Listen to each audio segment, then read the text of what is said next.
Hi, my name is Valerie. I'm a registered nurse and health educator.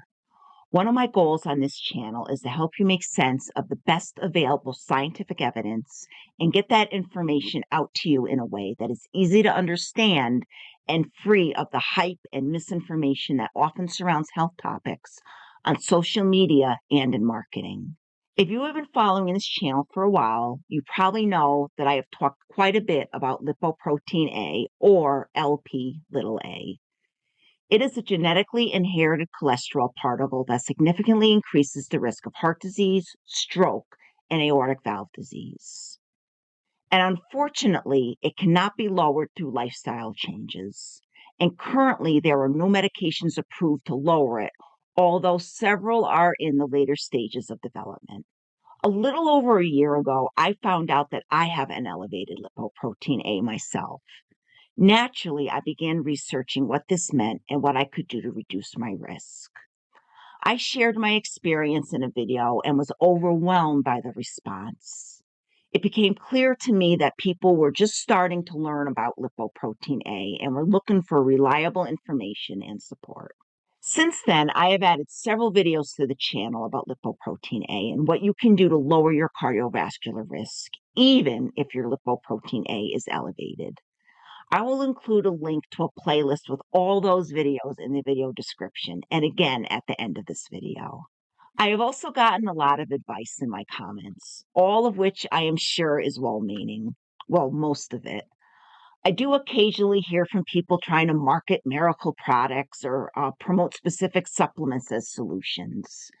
And I do try to research most of the suggestions that I receive, especially when they are shared in good faith. Understandably, many people with a high lipoprotein A turn to supplements as a potential solution. And if you have searched online for natural ways to lower lipoprotein A, you have probably seen a lot of conflicting advice. So this is why I decided to create this video. I've been wanting to do a deep dive into the actual research behind the supplements most commonly suggested to me or that I have seen marketed for lipoprotein A, including niacin, L-carnitine, CoQ10, turmeric, vitamin C, flaxseed, and others.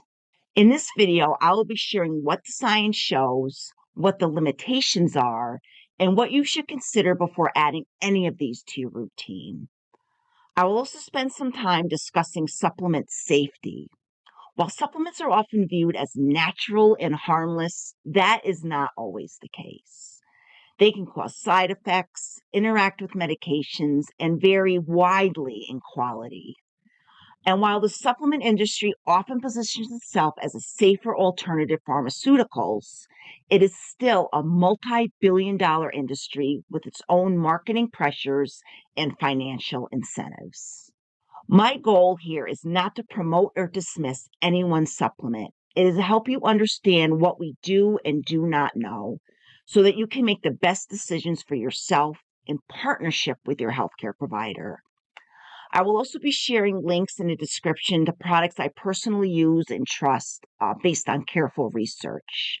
So these are not endorsements, and I don't partner with any supplement companies out there, although I have been approached by several and one even this morning.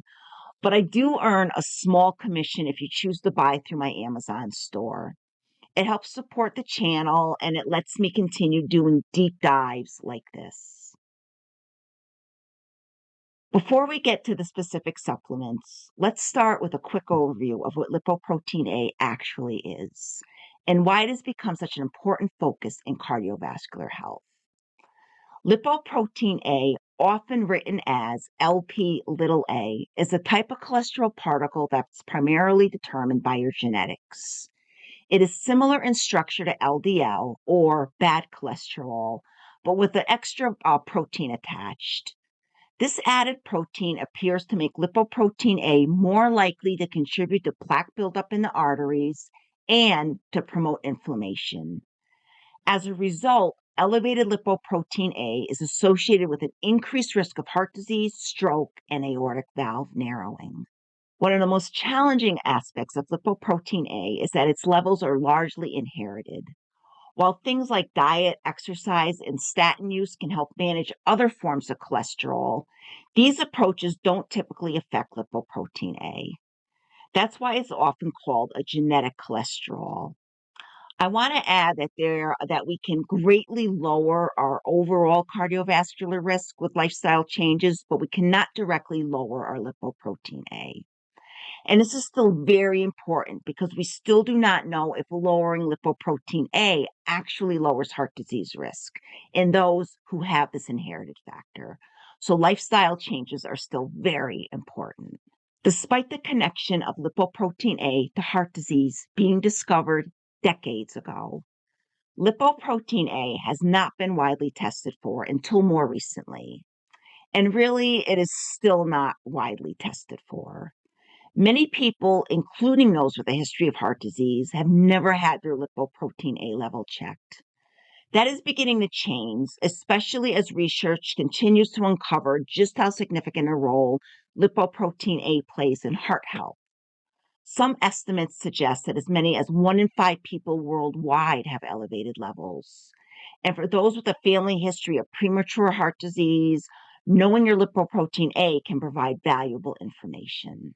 Now, right now, there are no approved treatments that specifically target lipoprotein A, though there are several promising medications currently in clinical trials.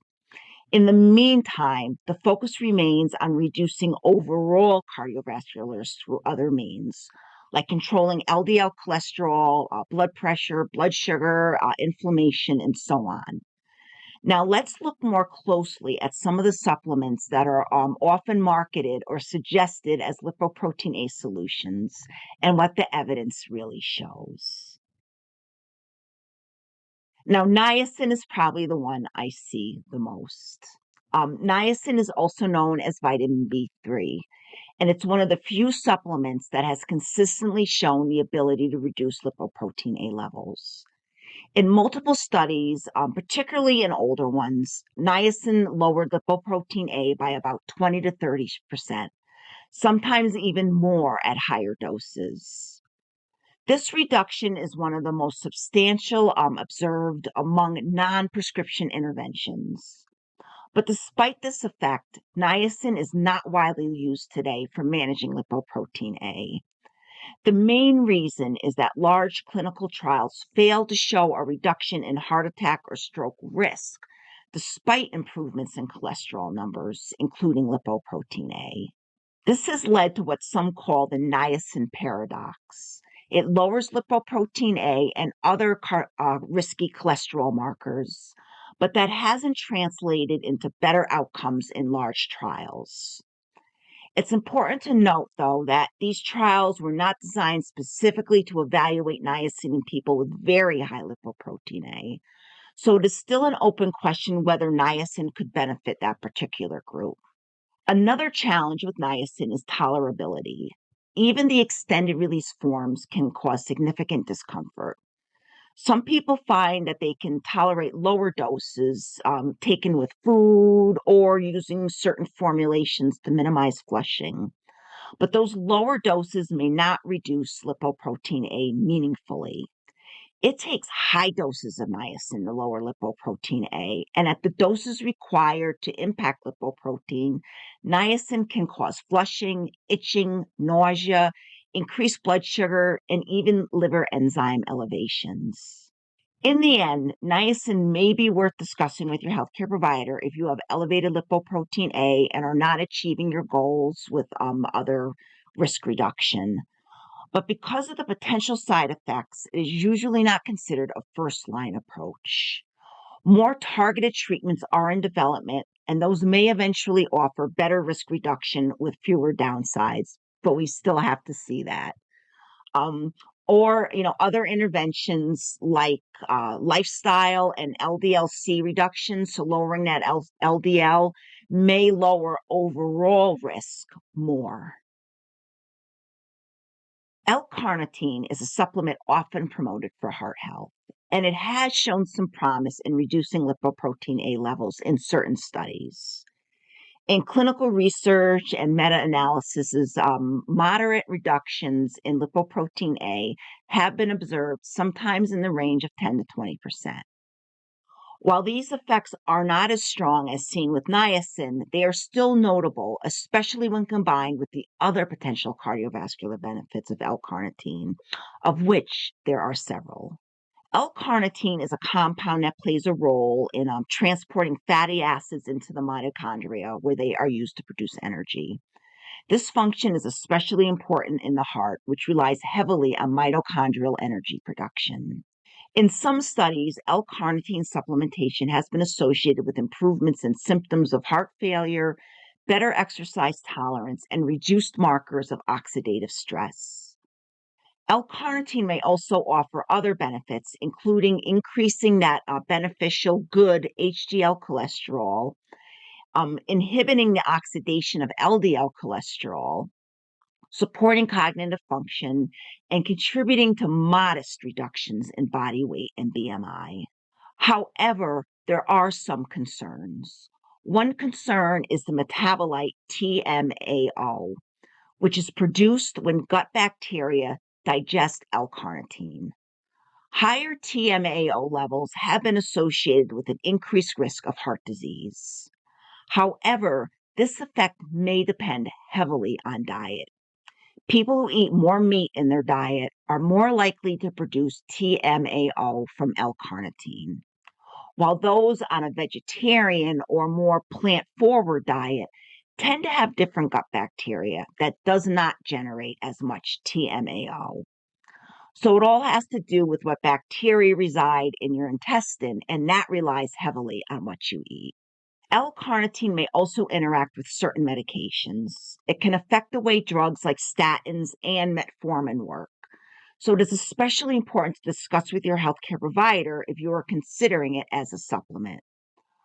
Overall, L-carnitine does show some potential in lowering lipoprotein A and supporting heart health in other ways.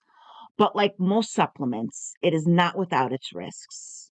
If you are considering it, it is worth looking closely at your diet, your medications, and your overall cardiovascular risk. The research is promising, but more studies are needed to better understand its long-term safety and effectiveness in people with an elevated lipoprotein A. Coenzyme Q10, often shortened to CoQ10, is another supplement that frequently comes up in discussions about lipoprotein A. CoQ10 is a vitamin-like compound that the body makes to help produce energy in cells and protect them from oxidative stress, especially in organs like the heart. While it has not shown strong or consistent effects on lowering lipoprotein A, a few small studies have reported reductions of up to 30%. However, the evidence is mixed, and more rigorous studies are needed to confirm whether CoQ10 can reliably reduce lipoprotein A levels. That said, CoQ10 may still have value for people with elevated lipoprotein A, particularly in supporting broader cardiovascular health. It plays a central role in mitochondrial energy production and acts as an antioxidant, helping to reduce oxidative stress in cells. CoQ10 is also well known for its role in supporting statin therapy. Statins, while effective at lowering LDL cholesterol, can reduce CoQ10 levels in the body, which may contribute to muscle aches or fatigue in some people.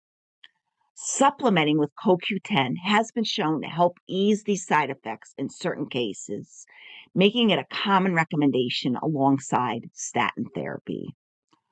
CoQ10 is generally well tolerated with a strong safety profile. Side effects are uncommon, especially at typical doses used in research and in clinical practice.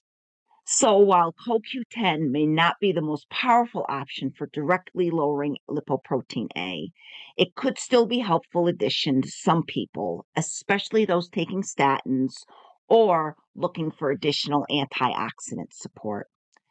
It is a good example of a supplement that may not target lipoprotein A directly or that much, but it still plays a supportive role in overall heart health. Curcumin, which is the active compound in turmeric, is widely recognized for its anti-inflammatory properties. And I have seen it recommended for people with elevated lipoprotein A. And I've also gotten several questions and comments about it. While researching this video, I did discover a 2025 meta-analysis that looked only at the highly bioavailable versions, which I'll talk about more a little bit later.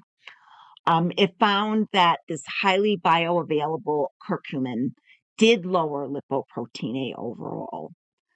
The reduction is statistically solid across the trials, but they did not give an exact percentage that it lowered because different studies use different units.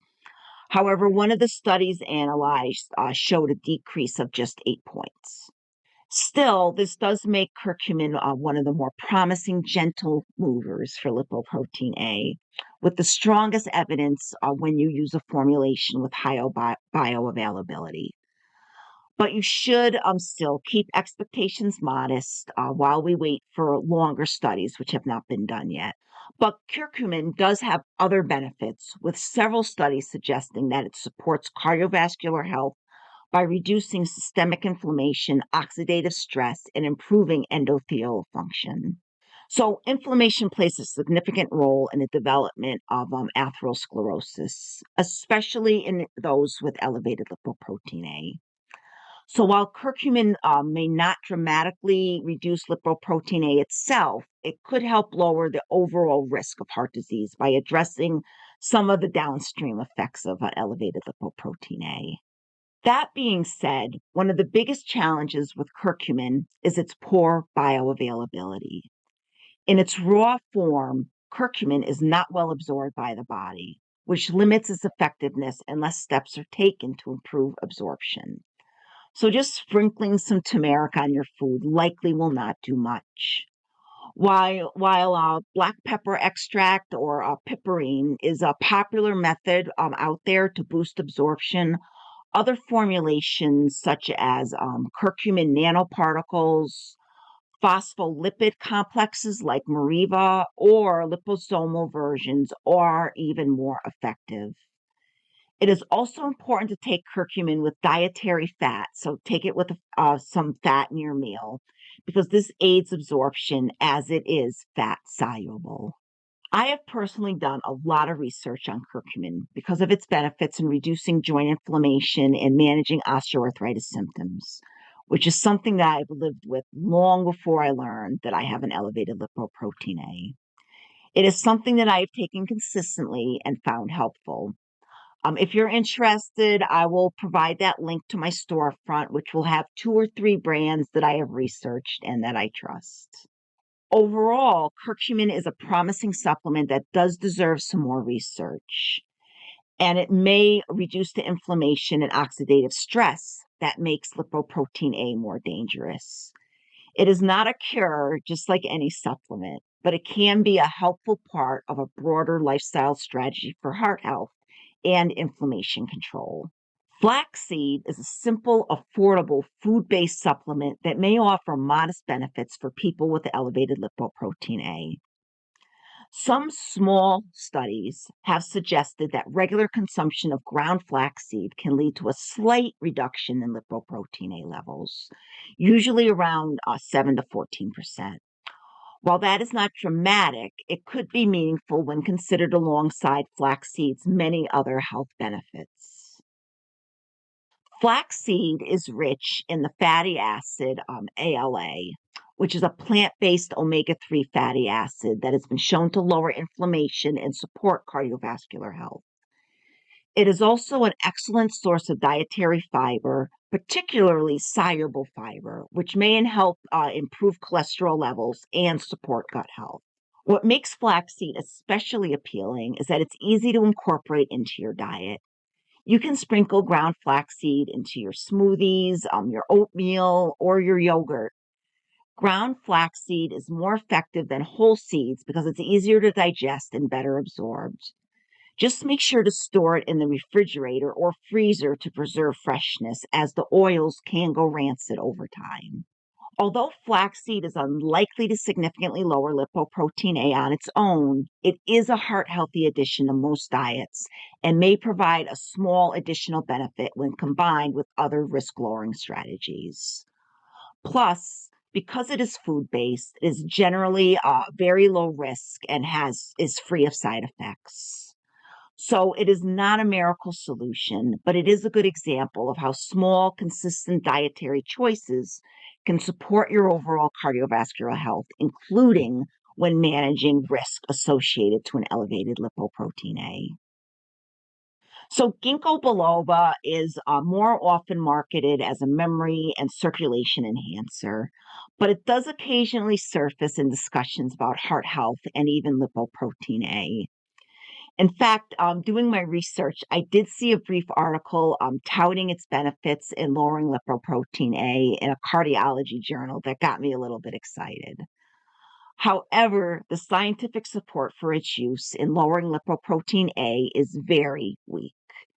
There are no large, high quality clinical trials showing any meaningful reduction in lipoprotein A from ginkgo biloba supplementation, or none that I could find anyway. Most of the studies on ginkgo biloba focus on its effects on cognitive decline or peripheral circulation, so not lipid levels. When it comes to lipoprotein A, there's simply not enough reliable data to suggest that it has any measurable benefit. And ginkgo biloba is not without risk. It has a known blood thinning effect, which can increase the risk of bleeding, especially for people who are taking any anticoagulant or antiplatelet medications like aspirin, warfarin, or Plavix. That is why many doctors advise against using ginkgo biloba in people with bleeding risks, or even if have a upcoming surgical procedure. For these reasons, ginkgo biloba is not really recommended as a treatment for elevated lipoprotein A. If you're considering it for any reason, like for memory support or other benefits to heart health, it's best to speak with your healthcare provider prior to taking, especially if you have any pre-existing conditions or if you're taking other medications. Resveratrol is a polyphenol found in red grapes, red wine, and certain berries, and it is often promoted for its heart protective effects. It has been studied for its potential to lower blood pressure, reduce inflammation, and improve vascular function, but its role in lowering lipoprotein A remains unclear. Some animal and laboratory studies, so studies done in like a petri dish, have suggested that resveratrol may influence lipid metabolism in ways that could affect lipoprotein A. But the data in humans is limited and inconsistent. A few small trials have explored resveratrol supplementation in people with cardiovascular risk factors, but reductions in lipoprotein A have not been a consistent finding. As of now, there is no solid evidence from large, well-controlled studies showing that resveratrol supplements can significantly reduce lipoprotein A levels. Now, it was once thought that red wine was beneficial for heart health, and this was because of the resveratrol in it. But later research showed that the amount of resveratrol in a glass of red wine is far too small to produce measurable health effects. And we now know that no amount of alcohol is truly safe for brain health and other aspects of health. To get the doses used in some studies, you need to take concentrated resveratrol supplements. These supplements are generally considered safe for short-term use, but long-term safety data is limited, and the benefits for lipoprotein A reduction are speculative at best. So resveratrol is an interesting compound with some general cardiovascular benefits, but it should not be viewed as a reliable strategy for lowering lipoprotein A. Now on to another one that I have seen a lot. The combination of vitamin C and lysine, often called the Pauling protocol, is one of the most frequently cited natural approaches for lowering lipoprotein A, especially in online forums and social media. And I have seen this one in many of the comments of my videos, almost with a religious fervor. This protocol is named after Linus Pauling, a Nobel Prize winning chemist who theorized that high doses of vitamin C, sometimes in combination with lysine and proline, could reduce lipoprotein A levels and prevent heart disease. While this idea has gained quite a bit of traction in alternative health communities, it is important to recognize that the Pauling protocol is not supported by any high quality scientific evidence. There have been no randomized controlled trials demonstrating that vitamin C, lysine, or their combination significantly lowers lipoprotein A or reduces cardiovascular events in people with elevated levels. Most of the claims surrounding this protocol are based on theoretical mechanisms or anecdotal reports. The hypothesis is that lipoprotein A acts as a repair molecule in the blood vessel wall in response to low vitamin C levels, and that replenishing vitamin C would reduce the need for lipoprotein A. And I can understand why one might think that it would be effective based on this theory. But again, this has not been confirmed in any human studies. When vitamin C has been studied in clinical trials, results have shown no consistent effect on lipoprotein A levels. In fact, some studies found no change at all, even at higher doses. Similarly, lysine is an essential amino acid important for protein synthesis, but there is no strong data to support its use for lipoprotein A reduction. Vitamin C is generally safe when taken in moderate doses, but very high doses, especially above 2,000 milligrams per day, can cause side effects like diarrhea and kidney stones. Lysine is also considered safe for most people when used appropriately, but again, there is no strong justification for using it as a targeted therapy for lipoprotein A. So, in summary, while the Pauling protocol is often discussed online, it is not really supported by strong clinical evidence. If you are considering high dose vitamin C or lysine supplements, it is a good idea to talk with your healthcare provider and focus on strategies with a more established evidence base. In addition to the supplements we have already covered, there are many others often mentioned in blogs, comment sections, or social media posts as potential treatments for lipoprotein A. These include fish oil, NAC, red yeast rice, garlic, green tea extract, berberine, and vitamin D. While some of these supplements offer general cardiovascular benefits, the evidence that they lower lipoprotein A specifically is lacking or non existent. Fish oil, for example, is well known for its triglyceride lowering effects and anti inflammatory properties. However, studies have not shown a consistent effect on lipoprotein A. NAC is a powerful antioxidant and precursor to glutathione, which is one of the most important natural defenses against oxidative stress. While it has shown benefits for conditions like chronic lung disease, there's currently no strong clinical evidence that NAC has any meaningful effect on lowering lipoprotein A levels. Red yeast rice is another supplement often promoted for cholesterol reduction. It contains naturally occurring statin-like compounds, which can lower LDL cholesterol. However, it carries some of the same risks and side effects as prescription statins, including potential liver toxicity and muscle pain. And the amount of active ingredient can vary widely between products. It should be approached with caution and ideally only under medical supervision. Garlic and green tea extract are also commonly marketed for heart health. Aged garlic extract has shown some ability to reduce blood pressure and LDL cholesterol modestly, but it does not appear to significantly affect lipoprotein A. Green tea extract, particularly its active compound, EGCG, may improve LDL levels and support weight loss in some people, but again, no strong evidence supports its use for lipoprotein A. Berberine is often promoted for blood sugar and cholesterol management. It primarily lowers LDL through a mechanism similar the PCSK9 inhibitors. But the few studies that have looked at lipoprotein A have found no significant reduction. I do have a whole video on berberine because it does have some benefits, and I will put a link to that in the video description. One added thing that I found out since that video is that berberine can inhibit the absorption of iron and vitamin B12 and may have been a factor in my own ferritin level being low. This is just another example of how supplements are not without their risks. Vitamin D is another supplement that I've been asked about.